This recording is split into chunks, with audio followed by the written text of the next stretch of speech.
All women are different, but they are all women. This video is androcentric from a men's point of view and is presented as opinion, commentary, and debate. Expressing opinions is not violence. These are ideas to challenge, question, and argue in public, because classical liberalism relies on the First Amendment for its dialectic.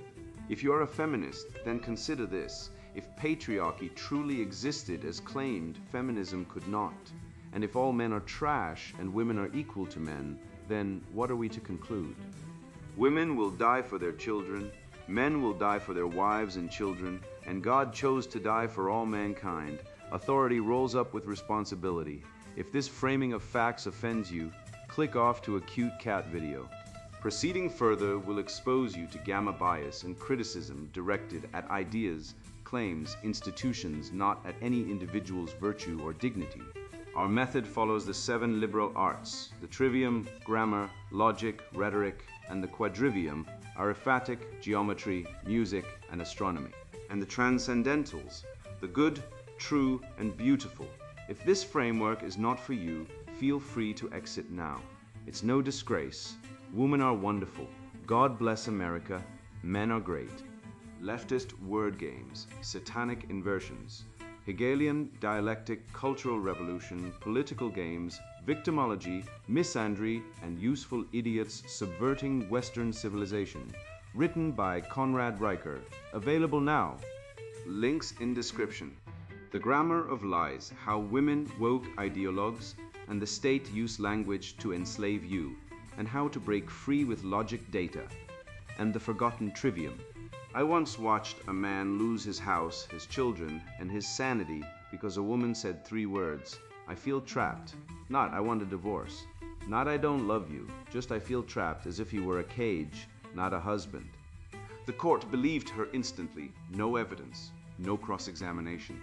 Just feeling elevated to divine revelation, while his bank statements, his work history, his sleepless nights changing diapers, all reduced to background noise. He was ordered to pay $4,200 a month in support for children who call another man daddy. And when he dared to ask for a DNA test, the judge fined him for disrupting the child's emotional ecosystem. Let me be clear. This is not justice. This is ritual sacrifice. The modern stoning of men performed with paperwork and therapy speak instead of rocks. And you think it can't happen to you. Brother, 1 in 10 paternity tests in Europe reveal fraud. That's 10%. A pandemic of deception, and yet we still hand men the bill like it's holy writ. Meanwhile, a teenage boy in Sweden gets expelled for refusing to use the pronouns of a classmate who changes gender twice before lunch, but a woman who lies about paternity for a decade walks free, collects child support, and appears on Oprah as a survivor. What world is this? A world where grammar is weaponized, logic is outlawed, and truth is a hate crime. The state doesn't protect you, it preys on you. It pretends to uphold the rule of law while letting mothers commit financial fraud under the sanctimonious banner of the child's best interest. It funds eco-doom cults that preach the end of man while ignoring the 14% global greening NASA quietly confirmed. It hires armies of diversity commissars to police your speech, while real crime surges in cities where police are told to defund themselves to appease feminist fantasies about toxic masculinity. I've seen engineers quit their jobs because Netflix documentaries made them feel guilty for driving a car. I've seen fathers jailed for asking for DNA tests. I've seen high school boys told they're oppressors just for existing, while girls who cheat, lie, and manipulate are called complex and deep by therapists and TV writers. This isn't civilization, this is spiritual rot, a slow poison fed to men who were raised to be knights, but are now treated like serfs. And it all depends on one thing, you staying asleep. But wake up and the spell breaks. You'll see the linguistic traps, the guilt bombs, the passive aggression, the feminist alchemy that turns basic human decency into emotional labor. You'll see the legal matrix that treats paternity like a suggestion, not a fact. You'll see how environmental panic is just original sin in a vegan rap, and you'll realize they don't want equality, they want dominion. And they've been winning because you've been too polite to call it what it is. Organized deceit, dressed up as progress. The grammar of deception, how women use language to manipulate men. I just need someone who's here, she said. Not a request, not a negotiation, but a linguistic landmine disguised as vulnerability. I watched a brilliant programmer, a man who could write code that made machines sing, unravel over that sentence. He quit his six-figure job, moved across the country, and within 6 months she dumped him for a DJ who played at a wellness retreat. He wasn't here for her, she said, despite having uprooted his entire life to be exactly where she wanted. This is not love. This is not communication. This is grammar as psychological warfare, and it's happening in homes, boardrooms, and courtrooms across the West. Women don't need truth. They need narrative control, and language is their primary weapon. The sentence, "I just need someone who's here," contains no subject-verb-object clarity, no logical structure, no accountability, just a passive, emotionally charged fog that weaponizes male chivalry and collapses rational response. It's not a statement. It's a guilt bomb wrapped in a sob story, delivered with a whisper and detonated with silence. Consider the man who plans a weekend hiking trip with friends, a simple logistical choice, no moral weight. But when his partner responds, "I guess you don't care about me," she performs a linguistic alchemy. She transmutes a neutral action into a moral failing. This is not disagreement, this is emotional blackmail dressed up as sensitivity. She hasn't said, "I would prefer you stay," that would be honest. No, she weaponizes implication, forcing him to either defend his character or surrender his autonomy. This is the Hegelian dialectic in action. Thesis, "I'm going hiking." Antithesis, "You don't care about me." Synthesis, "I cancel the trip and prove I care." The man is trapped, not by logic, but by grammar. The structure of her language makes any defense seem cruel.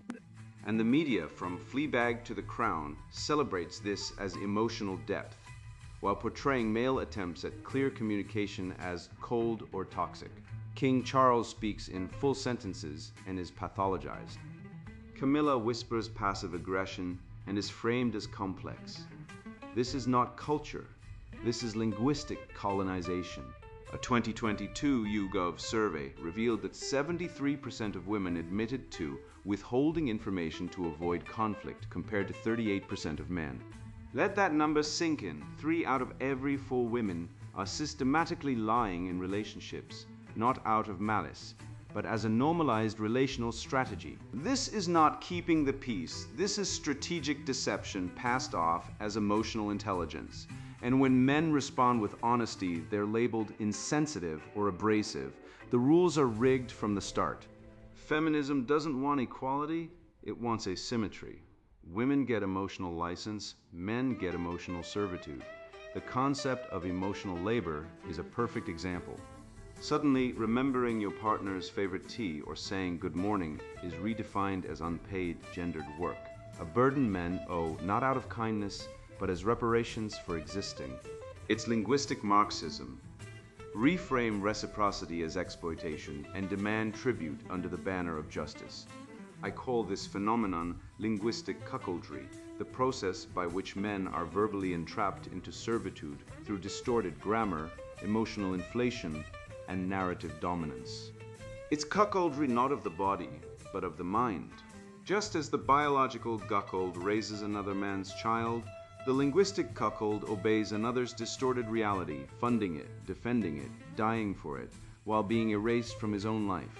He becomes a ghost in his own story, haunting a marriage where his words are twisted, his intentions misread, and his truth dismissed as defensiveness. And when he resists, the modern priestess of therapy culture diagnoses him with attachment issues or repressed trauma, as if clarity is a disease. The DSM has become the new Inquisition, not burning heretics, but medicating men who dare speak plainly. Dr. Joyce Bennenson's Warriors and Warriors confirms what nature has always known. Women, evolutionarily, specialize in relational aggression, gossip, ostracism, reputation destruction, while men fight directly. Feminism doesn't deny this, it weaponizes it. It takes female relational tactics, sanctifies them as nurturing or empathetic, and then uses them to dismantle male institutions, one manipulated conversation at a time. A woman doesn't need to punch you, she just needs to say, "You hurt my feelings," and the entire machinery of therapy culture, HR departments, and family courts will do the rest. The trivium, grammar, logic, rhetoric is under siege. When grammar is corrupted, e.g., "you made me feel bad," logic collapses, no causality, no responsibility, and rhetoric becomes manipulation. Emotional blackmail wins over reason. Feminized language doesn't seek truth, it seeks victory, and it will destroy the chain of reason to get it. So how do we fight back? Grammar is the first line of defense. Teach young men to detect linguistic traps. When a woman says, "I feel unsafe when you're late," respond with, "What is objectively unsafe? Is there a threat? Or are you using emotional language to control behavior?" Replace "how do you feel" with "what is true." Shift from emotion to fact. This is not coldness, this is clarity, and clarity is the antidote to manipulation. The Stoics knew this. Epictetus said, "We are disturbed not by things, but by the views we take of them." Women are trained to conflate feeling with fact. Men must be trained to disentangle them. A woman may feel abandoned when you work late, but unless you've promised otherwise, she is not objectively abandoned. The emotional response is hers to manage, not your sin to atone for. Every time a man apologizes for existing, for working, for thinking, for disagreeing, he surrenders another inch of his soul to the linguistic empire of emotional tyranny. This is not love, it is colonization by tears. And the data doesn't lie. Men are 3.5 times more likely to die by suicide. 93% of family court cases result in female custody. And men are arrested at 92% of domestic violence incidents, even when they're the victims. All because the legal system operates on the same emotionally distorted grammar taught in relationships. The state doesn't see facts, it sees narratives, and women are master narrative architects. We are not living in a patriarchy, we are living in a genocracy built on linguistic deception, where truth is subordinate to tears, and logic is a liability. Break the spell, speak plainly, demand precision.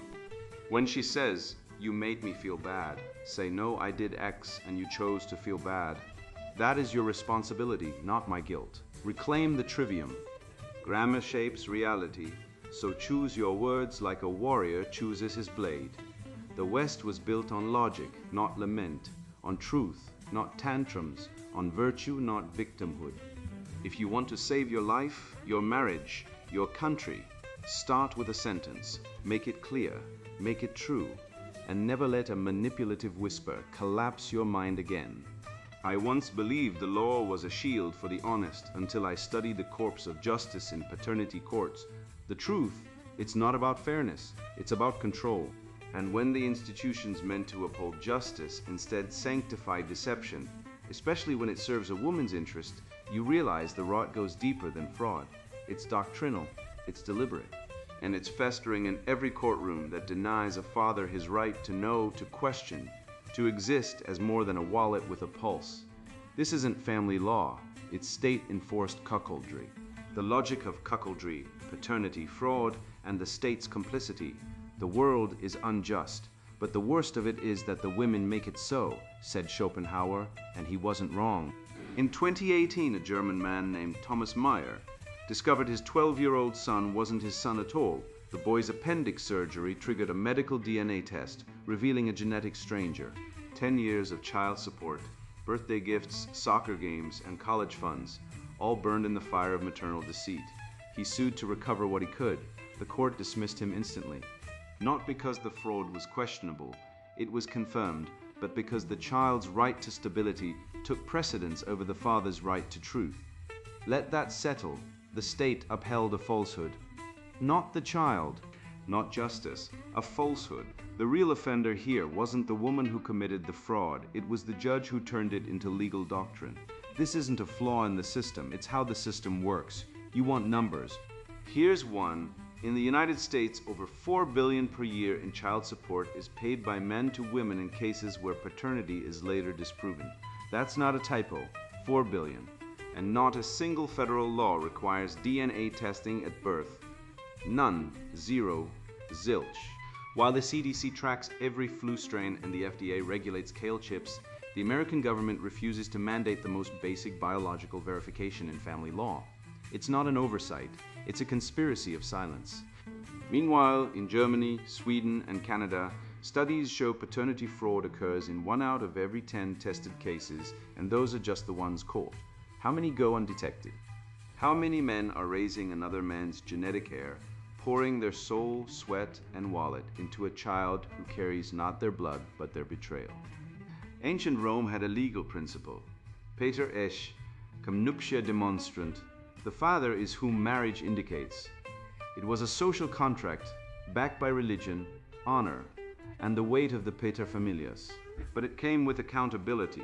Divorce was rare, adultery was a crime, and women who committed paternity fraud faced exile or worse. Today, marriage is a joke contract signed at a courthouse after a weekend bender, and women game the system like it's a casino with no surveillance. The presumption of paternity remains, but the honor, the duty, the virtue gone. And now the burden of proof is on the man. You are guilty of being a father until proven innocent. That's not law, that's inversion. That's the Hegelian dialectic in action. Destroy the father, normalize the lie, then punish the man who speaks the truth. I'll tell you about James Toland, a man who dared to demand DNA testing at birth. He stood outside a courthouse in California with a sign that read, "Truth in Paternity." For this, he was arrested, jailed, and branded a harasser. The state didn't just ignore him, it criminalized him. Why? Because truth is the most dangerous weapon against the gynocentric state. Feminist platforms like Jezebel and Bustle mock men who seek DNA tests, calling them insecure, controlling, or abusive. But let me ask you, if you bought a car, would you accept the dealer saying, "Trust me, it runs"? Of course not. You'd test drive it, you'd check the VIN. Yet when it comes to fatherhood, the most sacred biological and moral role a man can have, we're told to trust the woman. To close our eyes, open our wallets, and shut up. That's not faith, that's slavery. This isn't just fraud, it's evolutionary biology turned into a weapon. Women, like all female mammals, lack obvious fertility signals, a trait rare among primates but dominant in humans. Why? Because uncertainty broadens reproductive choices and maximizes access to support. A woman who maintains unclear paternity can secure resources from more than one man, a pattern observed in behavioral science as dual mating or sperm competition. She operates strategically, diversifying her genetic future while leveraging social structures. And today's government, it acts as her accomplice. No mandatory genetic verification, no accountability, no penalties. The legal system treats disputed fatherhood as a personal conflict, not a systemic abuse. Judges, social workers, attorneys, they all remain passive. This isn't mere failure, it's ideological complicity. They aren't safeguarding children, they're defending the cult of motherhood, the untouchable principle of feminist ideology. Let me paint you a picture. Imagine a bank. A man deposits $200 every week for 10 years. One day he's told the account doesn't exist. The money went to someone else. He demands restitution. The bank says, "We can't give it back. It might upset the other person." That's paternity fraud.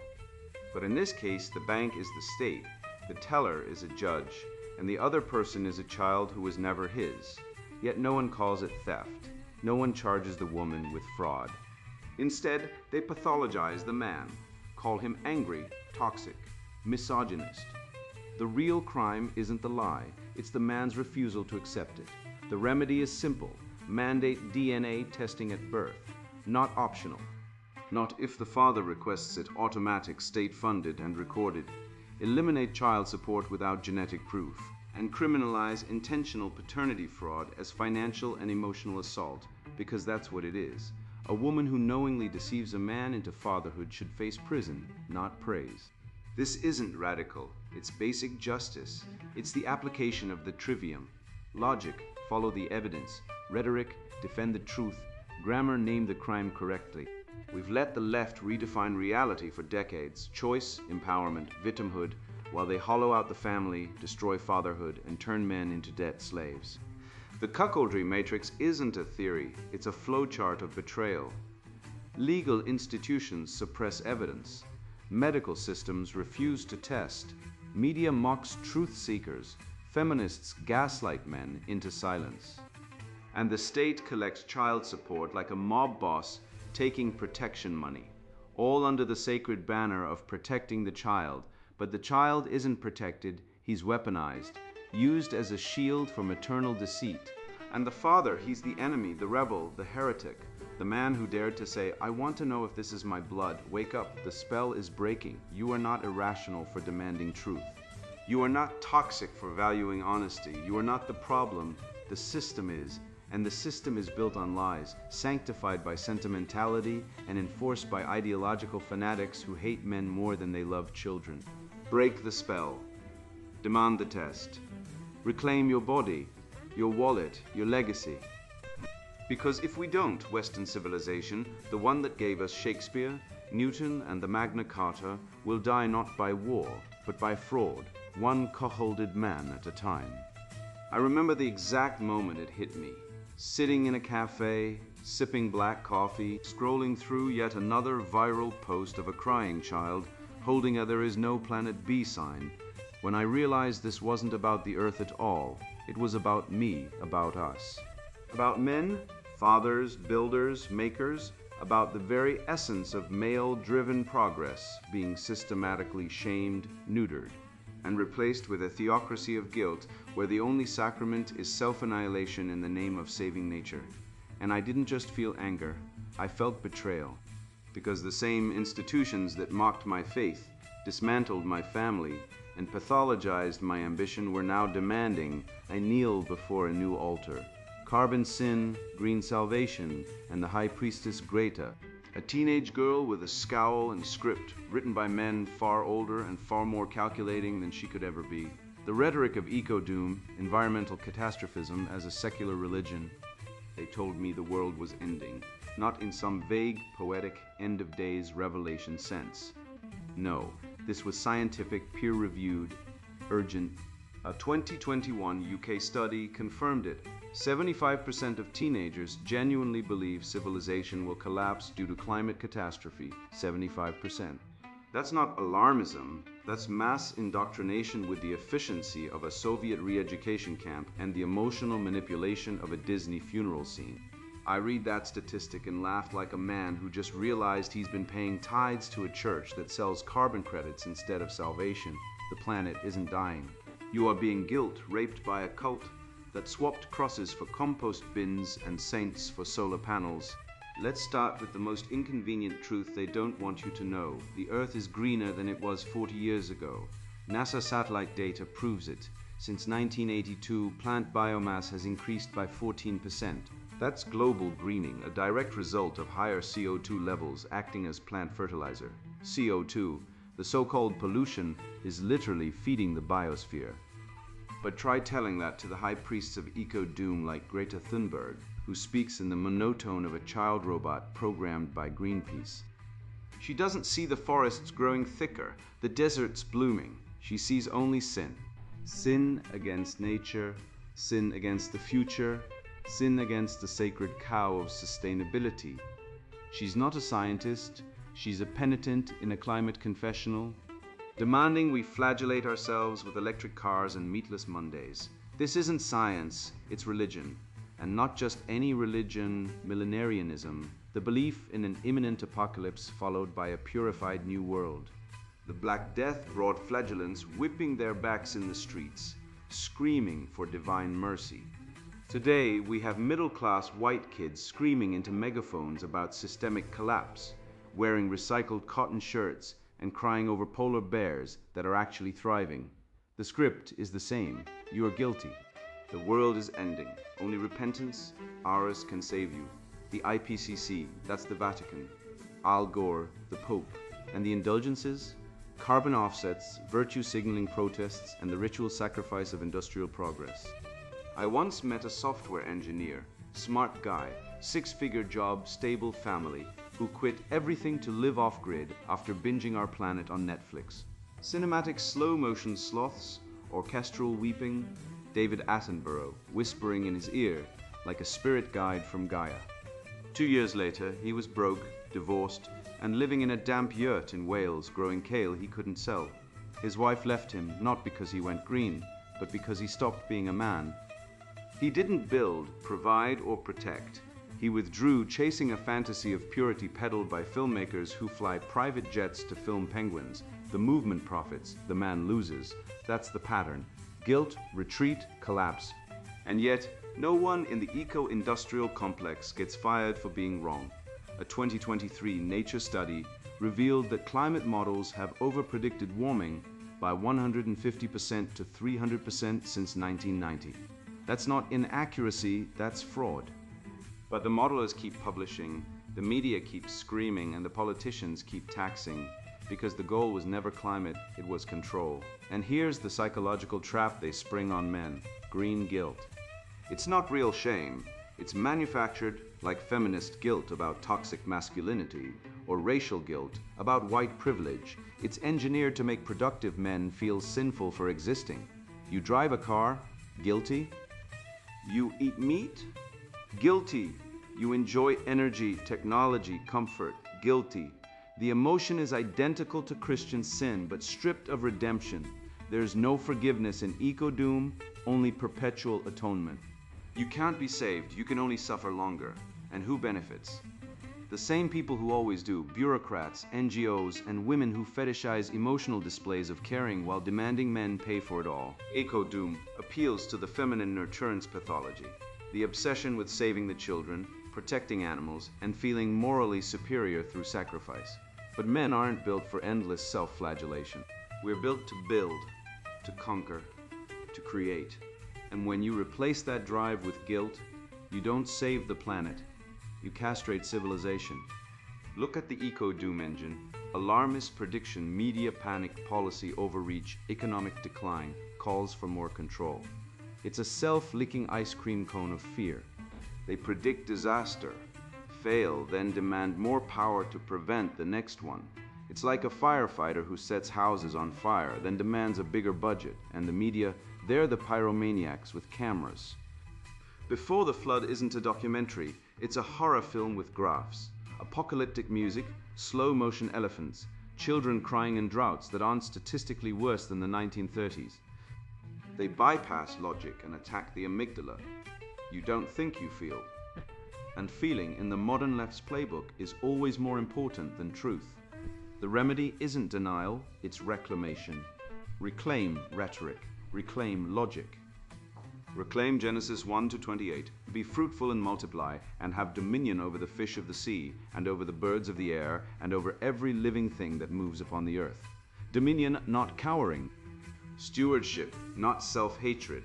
The West didn't rise by worshiping nature, it rose by mastering it, by splitting atoms, damming rivers, and turning deserts into farmland. That's not exploitation. That's humanity fulfilling its purpose. When you teach men to dissect eco-doom narratives with logic, when you replace guilt with responsibility, you don't just debunk a lie, you resurrect a civilization. I was raised to believe that fairness meant treating people equally under reason and law, not groveling before ideological fashion or linguistic lunacy invented by tenured mediocrities with tenure and zero accountability.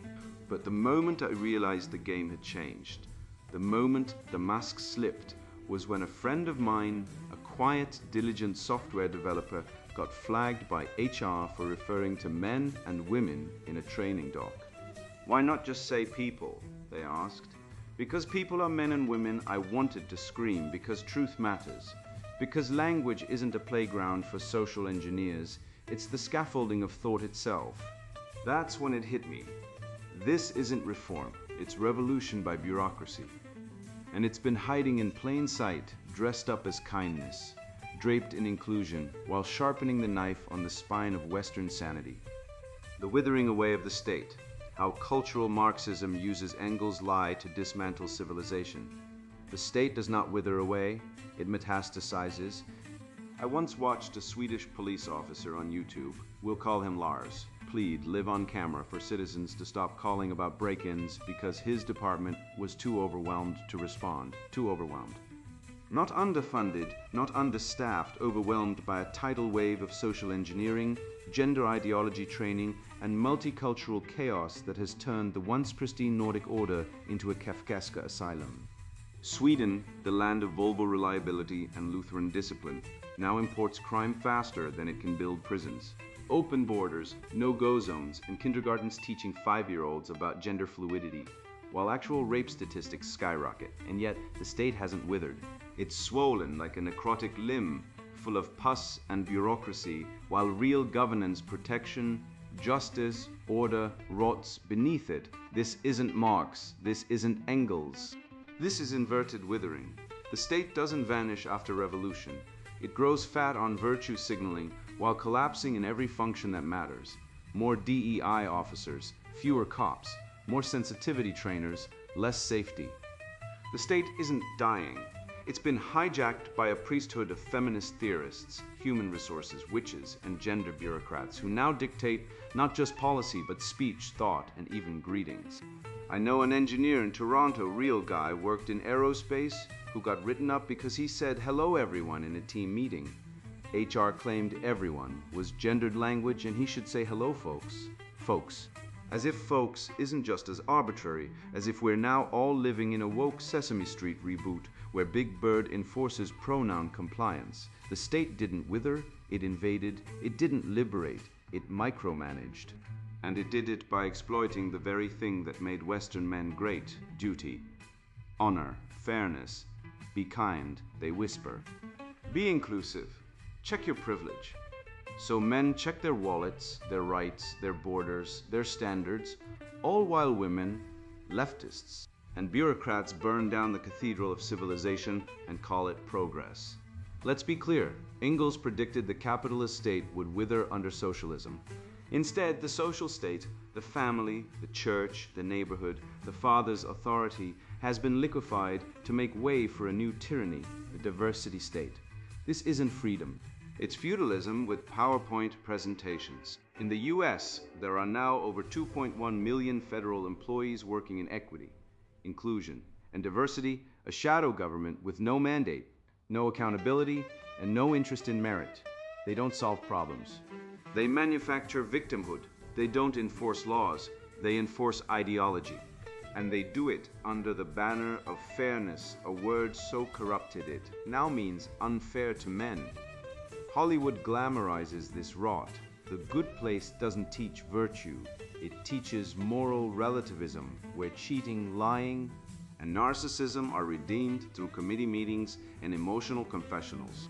CNN doesn't report news. It performs trauma theater, selling every failure, border chaos, crime waves, school collapses as a crisis requiring more government, always more, never less. They never ask, what if the state is the crisis? What if the problem isn't too little government, but too much? What if the real revolution isn't against capitalism, but against competence? Jordan Peterson once dissected Marx through Jung and revealed the truth. Leftism isn't economics. It's a secular religion.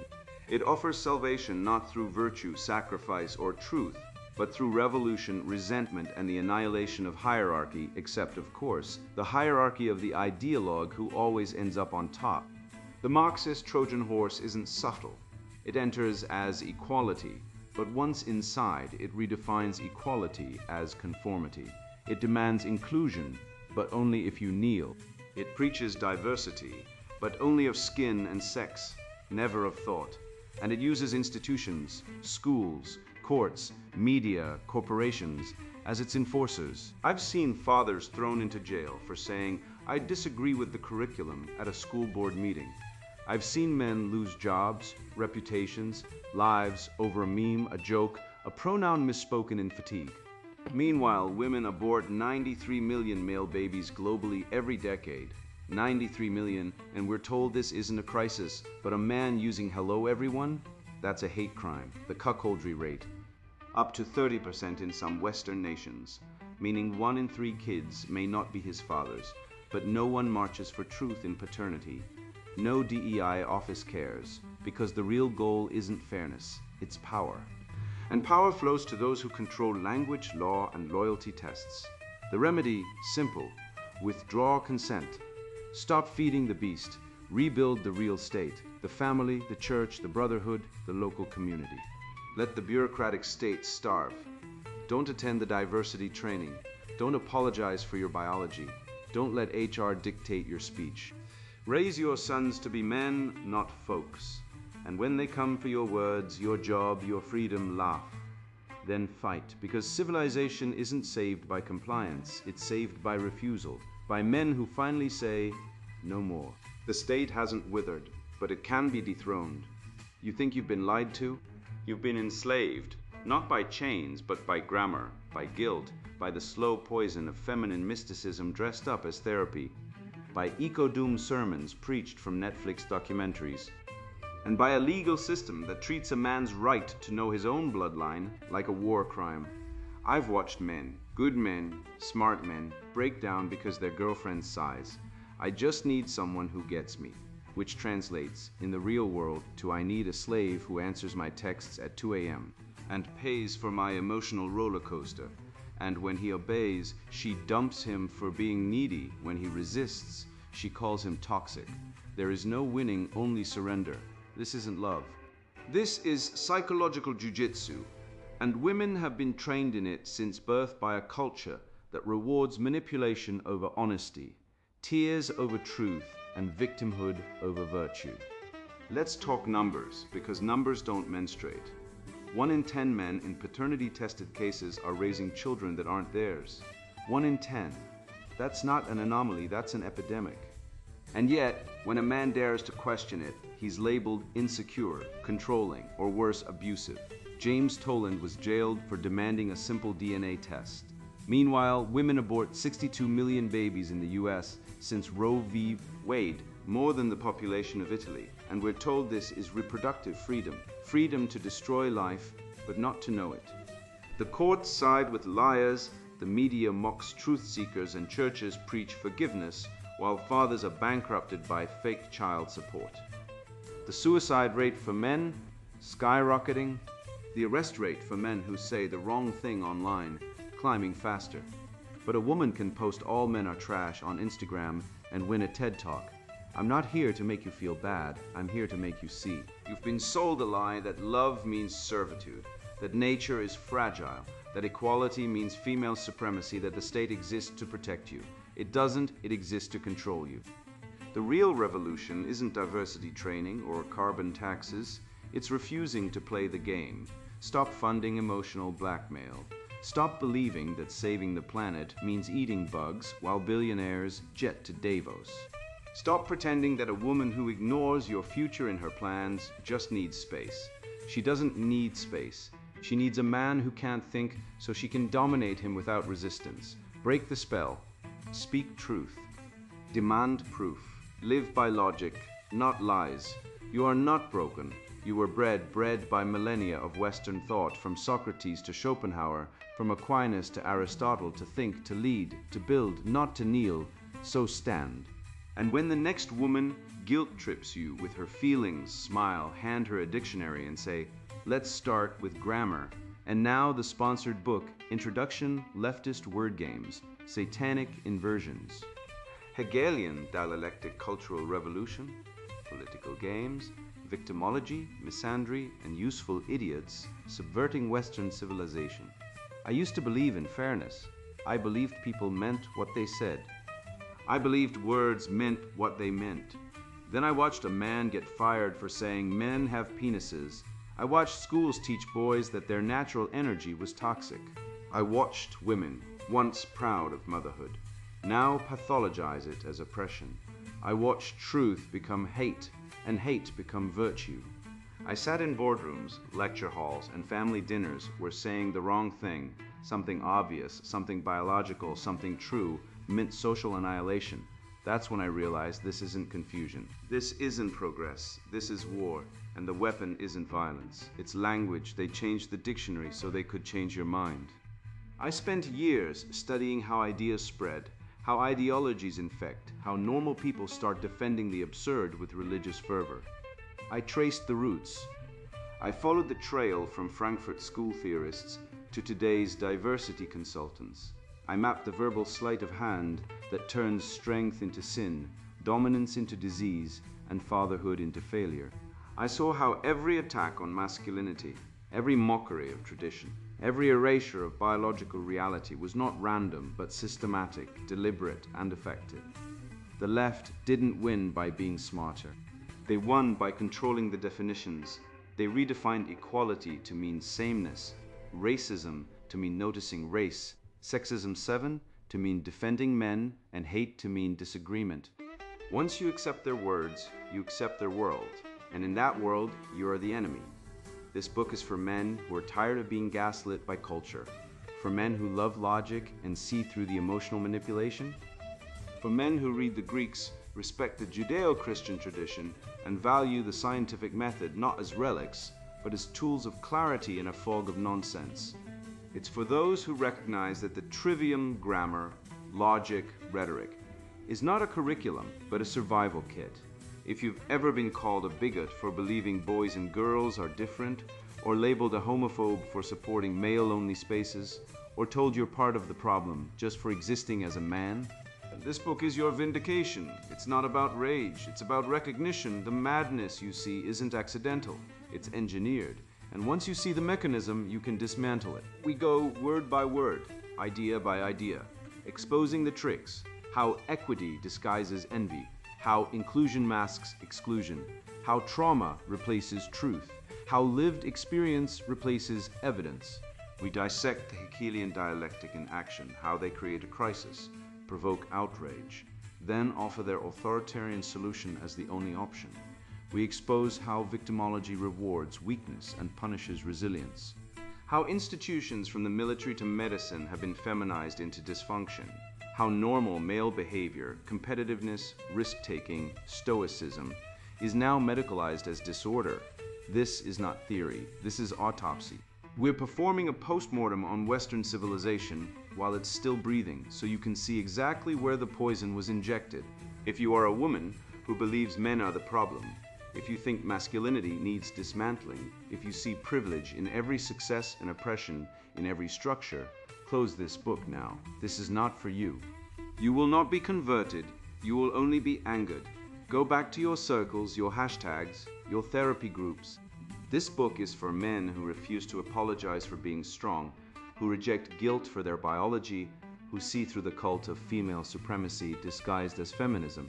If you are a man who still believes in duty, honor, truth, and beauty, this is your field manual. You are not broken, the world is, and it's time to fix it. You will learn how language was weaponized to invert morality, how compassion became control, how empathy is used to shame men into silence, how every attack on men is framed as protection, while actual protection of families, borders, children is dismantled. This book connects the dots from political theory to your daily life, why your son is medicated for being active, why your opinion is silenced at work, why history is rewritten, why your ancestors are vilified. It's not mistake, it's method. And once you understand it, you can resist it. You don't need permission to think. You don't need approval to speak. You just need the truth. And the truth is here, raw, unfiltered, and dangerous to those who profit from your confusion. This is not self-help. This is self-defense. The ideas in these pages have already changed lives. Men have reclaimed their confidence, their families, their voices. They've walked out of ideological cults disguised as workplaces, universities, and relationships. They've stopped doubting themselves and started seeing the game. You will too, but only if you're willing to face the discomfort of realizing you've been played. If you're not ready, walk away. But if you're tired of being silenced, pathologized, and erased, if you want to understand not just what's happening, but why and how to fight back, then keep reading. The red pill was never theirs, it's yours, take it. Leftist word games, satanic inversions, Hegelian dialectic cultural revolution, political games, victimology, misandry, and useful idiots subverting Western civilization. Written by Conrad Riker. Buy now, links in description.